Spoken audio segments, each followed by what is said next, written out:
Hello students, आज हम लोग बात करेंगे ग्लाइकोलिसिस के उन स्टेप्स के बारे में जहाँ पे एटीपी का फॉर्मेशन डायरेक्टली या इनडायरेक्टली होता है बेटा। अगर मैं टोटल ग्लाइकोलिसिस की बात करूँ तो यहाँ पे 10 स्टेप्स होते हैं। स्टेप नंबर 1 है बेटा हमारे पास, जो वहाँ पे याद रख लेना है आप लोगों ने, 1 एटीपी का यूटिलाइजेशन होगा।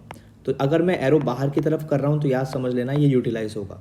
स्टेप नंबर 3 की अगर मैं बात करूँ तो यहाँ पे भी 1 एटीपी का यूटिलाइजेशन होगा।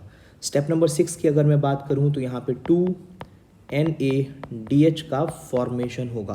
स्टेप नंबर 7 की मैं बात करूँ तो यहाँ पे 2 ATP का फॉर्मेशन होगा। स्टेप नंबर 10 की अगर मैं बात करूँ तो यहाँ पे भी बेटा मेरे पास 2 ATP का फॉर्मेशन होगा। यहाँ पे याद रखने वाली चीज़ क्या है, ज़रा ध्यान से सुन लीजिएगा। अगर मैं बात करूँ 2 NADH की तो ये हमारे पास हो जाता है 6 ATP, और यहाँ से आगे 2 और यहाँ से भी आगे 2, तो इन टोटल ये हो गए 4, राइट, टोटल मिला के। तो अगर कोई बोल देता है डायरेक्टली, है ना, तो यहाँ पे टोटल देखो, टोटल अपने पास 10 ATP फॉर्मेशन है।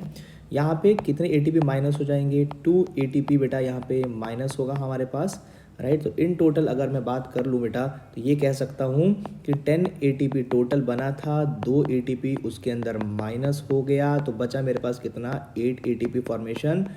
तो टोटल नेट गेन जो है वो 8 ATP है बेटा, पहली बात। अब यहाँ पे अगर डायरेक्ट एटीपी पूछ लिया जाए बेटा तो तुम्हें ये याद रखना पड़ेगा। डायरेक्ट तो सिर्फ भाई देखा जाए तो सिर्फ देखो, यहाँ पे 2 बन रहे हैं, 2 यहाँ पे बन रहे हैं, 4।